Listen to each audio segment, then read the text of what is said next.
All right, we are joined by assistant coach Kelvin Jones. Kelvin, thanks for joining us today. Good to be back. Great to have you as always. Can you just tell us a little bit about what the response was in training today? Yeah, I think there's one thing about this group, the resiliency and the ability to bounce back and to put a match in perspective, but then also put it aside and then move on. So that was the focus today. Obviously, we highlight the things that we know that we can do better, we can play better, things that we can control. A lot of the troubles that we had in the game were actually self-inflicted. So we reflect on those and we understand. And then now for us, it's just getting back to the basics, getting back to the simple things. There's always these moments in the year where you just kind of course correct. And this is one of these moments, just where we all just get back on the same page, get back to what we do, and continue to move forward. You just touched on it a little bit there, but obviously disappointing result in San Jose. It was still this team's first loss in league play. So, what are some of the takeaways from this result and, moving forward into the next round? Yeah, obviously the red cards kind of set us back, but those things happen in a game. And then obviously you get scored on, but I think one of the big things that we harp on and we're proud about is the second half performance.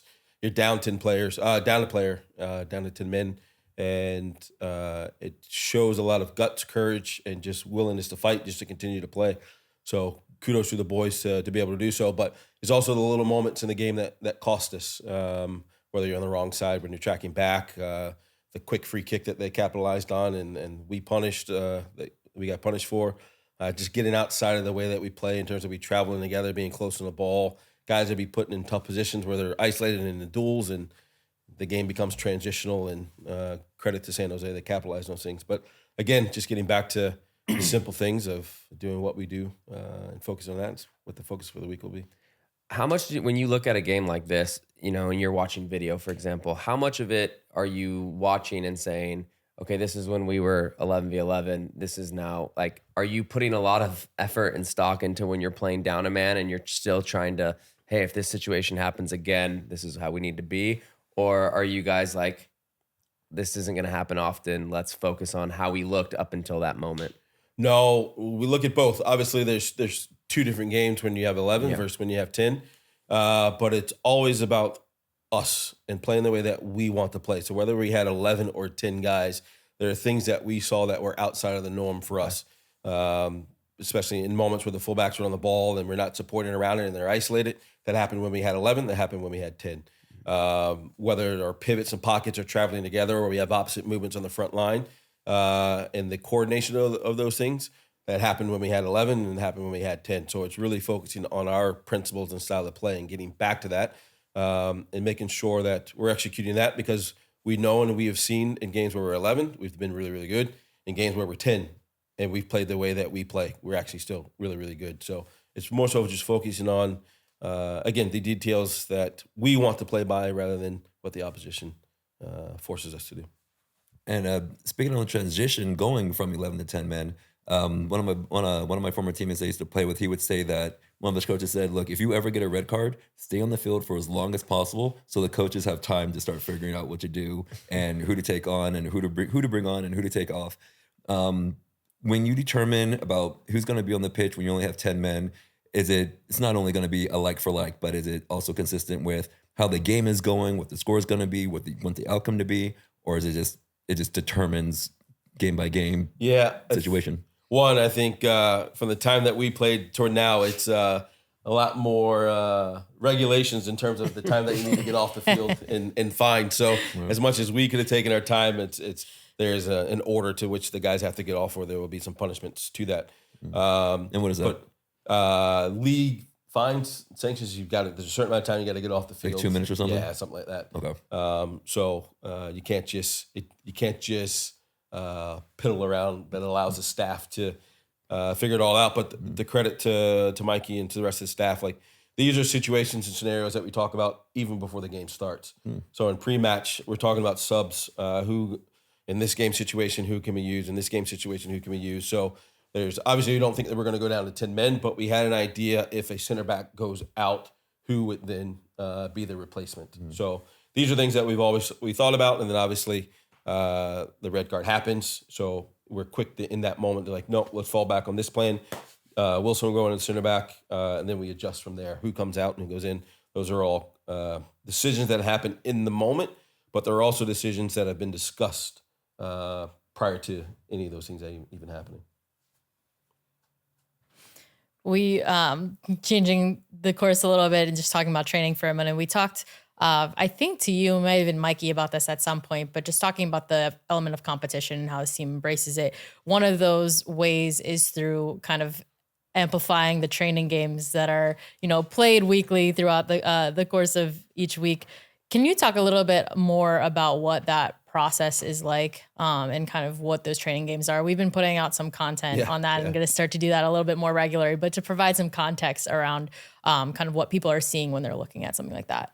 Yeah, obviously, just in terms of designing training throughout the week, there's the things that you do tactically in preparing for the competition. There's things, and you've got core group of activities that you do and highlighting certain phases of play. But also at the end of the day, players just want to play and to compete, and competition is really, really important for us. So there are also specific days at the end of the session where it's just a small-sided competition or medium-sized games. It's competition. For us, it's also the physical output because we're pushing action on action on action for these guys to be able to compete, but also just the bare basics of it. It's these guys being put on teams, wanting to win, and to be put on our trophy. So the team at the end of the day will get their photo taken with our replica World Cup trophy, and then they'll be put on the plaque, and then we've got a running table of the guys who are at the top and at the bottom, and then we'll start to bring that out in terms of team bonding and just to highlight who's done well and guys that need to pick it up and to be able to compete. So it's just a fun way for them to compete, but it's also a really good perspective for us to see what guys are typically at the top versus which guys are at the bottom of the table as well. So we do that probably 2-3 times a week, and it's just fun to see the guys just go out and compete and play. We used to have something similar to that at Red Bull. Every couple of weeks, we would have a tournament day, and Jesse would set up this basically 4 teams, and there would be a posted board of where you ranked, right? So sometimes you're on this guy's team, but then other weeks you're on another guy's team. And so, and however you perform, right? If you were on the winning team 4 weeks in a row, you're probably in first or whatever. And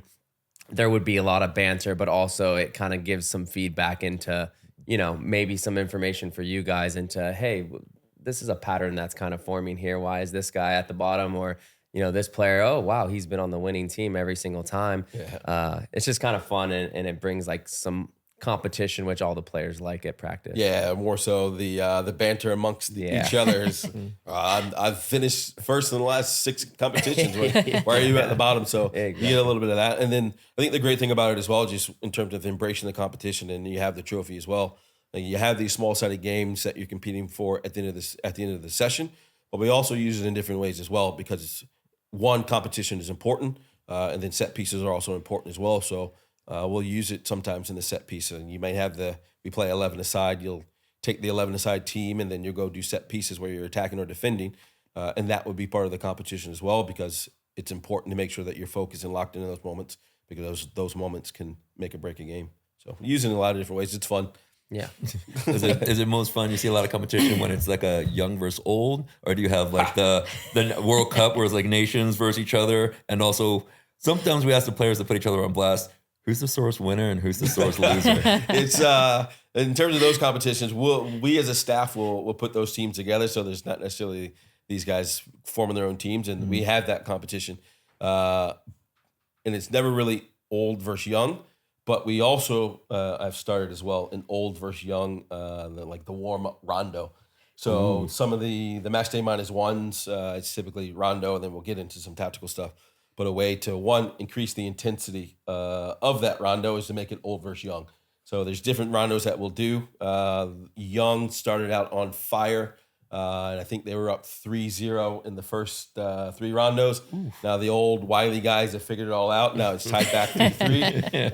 But it's been fun. Some of the banter we played, I think one of them was an 8v3 where each group would send 3 over, and I think it was week 3 where the young just absolutely roasted the old in Annabelle, and some of the older guys were spinning in the middle. Guys were running and jumping and celebrating. It's fun. Those moments were fun.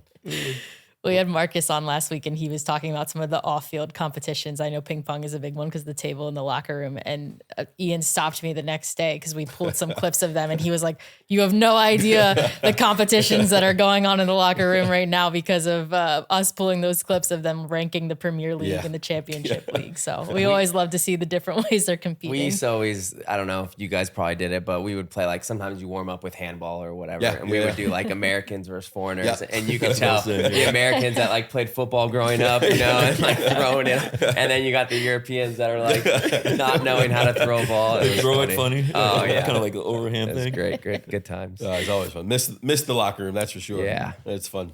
You probably played a lot of soccer tennis though, right? Like there's a tape. And then you get the South Americans in soccer tennis. Like, then you're done. Full bikes. And you're like, what is going on? Nothing is more competitive than that.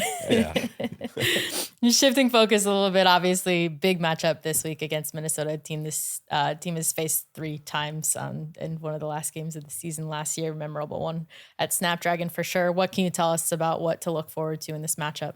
Yeah, that's obviously a little bit of a transition for them in terms of new staff, new/old staff, and kind of figuring out what their identity is in the beginning of the year. But big result for them on the weekend against Galaxy. And I think they're starting to come into their own and be a little bit more comfortable in who they are in their transition into a new identity. So I think you'll see similarities to what we were faced last year.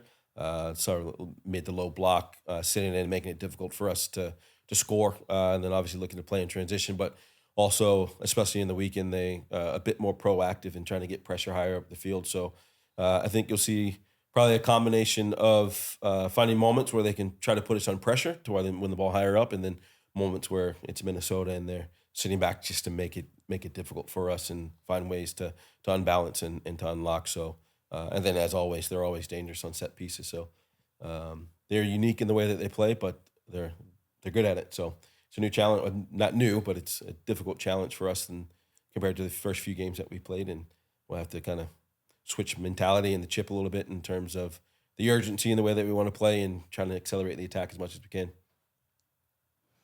Still undefeated too at home, coming back to play in front of this crowd at Snapdragon. What will that be like after that last match? Yeah, it'll be great. It's I think I heard on the broadcast that was, and I don't even think about it, but that was the first away match that we lost since May. So that's one, even outside of the result, it's a huge accomplishment to say that you've gotten that far. And then there was also the moment last year where we were obviously much better on the road than we were at home, and then you kind of flip that towards the end of the year, and it's an emphasis for us. It's as much as we emphasized the road performances last year, it's really emphasizing the home performances and making sure that it's difficult for people to come and to play here. And the fans are a huge part of that. Just the atmosphere in the stadium to give these guys energy is really important in that as well. So hopefully a big turnout for the match, but we're excited to get back home and get back in the swing of things.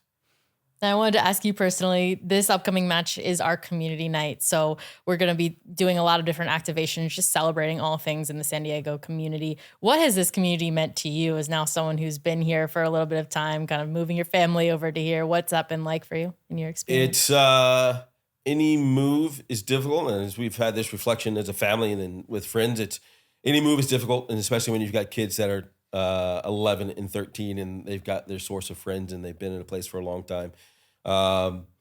It's always difficult, but when you've got a community, just in terms of what's happening in the building and the culture, it makes the move for me easier, just in terms of this was the right move for my family and for me professionally.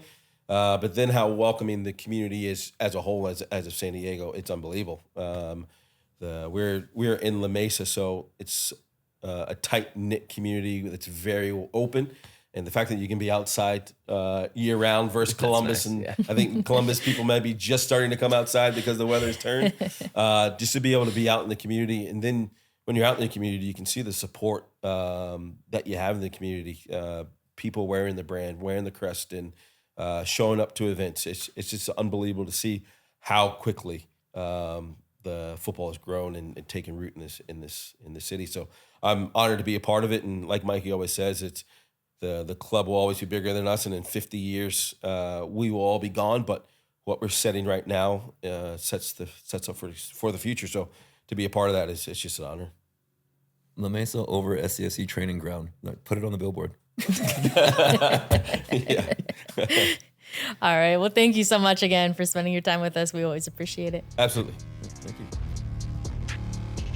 This match preview is presented by Alaska Airlines. Our friends at Alaska Airlines are rewarding fans all season long by giving you 100 Atmos Rewards points for every SDFC home goal. Registration resets for 2026, so be sure to sign up again at atmosrewards.com/SDFC. We'll be flying to Hawaii in no time with the amount of goals that SDFC scores at home. I'll tell you that much. Ain't that the truth? This year we're on fire, so let's do this. As the official specialty insurance partner of San Diego FC, Palomar offers standalone earthquake insurance that protects property and peace of mind. It's crucial to be prepared. Visit plmr.com or contact your insurance agent for a quote. Palomar, reimagining specialty insurance with innovative, creative solutions.